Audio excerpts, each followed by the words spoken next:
Bismillahirrahmanirrahim. Assalamualaikum warahmatullahi wabarakatuh. Kali ini hari Kamis tanggal 18 Maret 2021 untuk kelas 4 bab 8 ya. Bab 8 itu materinya kisah tentang Nabi Muhammad sallallahu alaihi wasallam. Kita tahu bahwa Nabi Muhammad sallallahu alaihi wasallam itu sebagai utusan dan nabi yang terakhir ya, merupakan penyempurna akhlak dan pembawa rahmat bagi seluruh alam semesta. Dengan demikian tidak akan ada lagi nabi setelah Nabi kita Muhammad sallallahu alaihi wasallam ya. Sikap santun dan sopan santunnya Nabi Muhammad sallallahu alaihi wasallam ya, banyak kalau kita uraikan ya. Namun sekilas saja tentang sikap santun Nabi Muhammad sallallahu alaihi wasallam. Beliau sayang kepada yang lebih muda dan anak-anak kecil. Nah, itulah beliau sallallahu alaihi wasallam. Dalam berbicara, dalam berperilaku kepada orang yang lebih muda, maka hendaknya kita berbicara dengan lemah lembut, dengan wajah yang ramah ya, dan tidak cemberut atau menunjukkan rasa tidak suka ya. Karena apa? Tabassumuka fi wajhi akhika sedekah, senyummu di hadapan saudaramu itu sedekah. Yang kedua, Nabi Muhammad SAW itu sikapnya sayang juga dan menyantuni anak yatim. Sayang dan menyantuni anak yatim ya. Selain itu juga yang paling utama kita harus menyayangi anak yatim sebagaimana Rasulullah SAW menyayangi anak yatim. Yang ketiga, sayang kepada yang lemah ya. Kepada yang lemah Rasulullah SAW senantiasa menyayanginya. Yang keempat, Rasulullah itu kasih sayang terhadap orang miskin ya. Dan yang kelima, kasih sayang terhadap orang yang pernah menyakitinya. Orang yang menyakitinya disayangi sama Rasulullah sallallahu alaihi wasallam.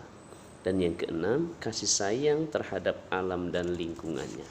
Itulah sikap santun baginda Rasulullah sallallahu alaihi wasallam. Karena itu ada beberapa perilaku ya yang mesti kita teladani dari sikap baginda Rasulullah sallallahu alaihi wasallam. Di antaranya apa? Sejak kecil Nabi Muhammad sallallahu alaihi wasallam memiliki sifat-sifat yang terpuji dan mulia. Beliau dapat dipercaya, Al-Amin namanya, dan beliau sejak kecil tidak pernah berbohong. Maka beliau disebut uswatun hasanah, artinya teladan atau contoh yang baik. Sifat-sifat beliau yang beliau miliki dan patut dicontoh antara lain sidik ya. Artinya benar dan jujur selama hidup beliau sallallahu alaihi wasallam tidak pernah berbohong. Sejak kecil beliau dikenal sebagai anak yang jujur, anak yang baik dalam ucapannya ya maupun perbuatannya, yang jauh daripada dusta. Yang kedua, amanah, mesti harus ditiru nih. Artinya dapat dipercaya. Sejak kecil beliau sudah dapat dipercaya dalam segala hal oleh orang-orang. Beliau dapat dipercaya baik dalam hal perbuatannya maupun ucapannya. Yang ketiga, tabligh. Artinya menyampaikan. Apabila beliau menerima amanah atau kepercayaan dari siapa saja, beliau selalu menjaga dan menyampaikan kepada yang berhak tanpa dikurangi sedikit pun. Dan yang keempat adalah fatonah, memiliki kecerdasan dan kepandaian yang luar biasa. Beliau memiliki kecerdasan yang tinggi. Jadi sejak kecil beliau memang sudah memiliki kecerdasan yang tinggi. Beliau selalu merenung, memikirkan alam semesta. Beliau selalu memperhatikan dan mempelajari alam semesta.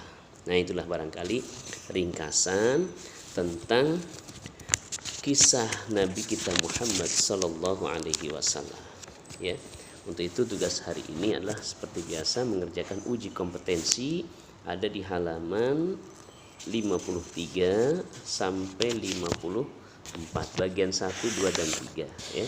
Demikian yang dapat Bapak sampaikan. Terima kasih dan mohon maaf. Assalamualaikum warahmatullahi wabarakatuh.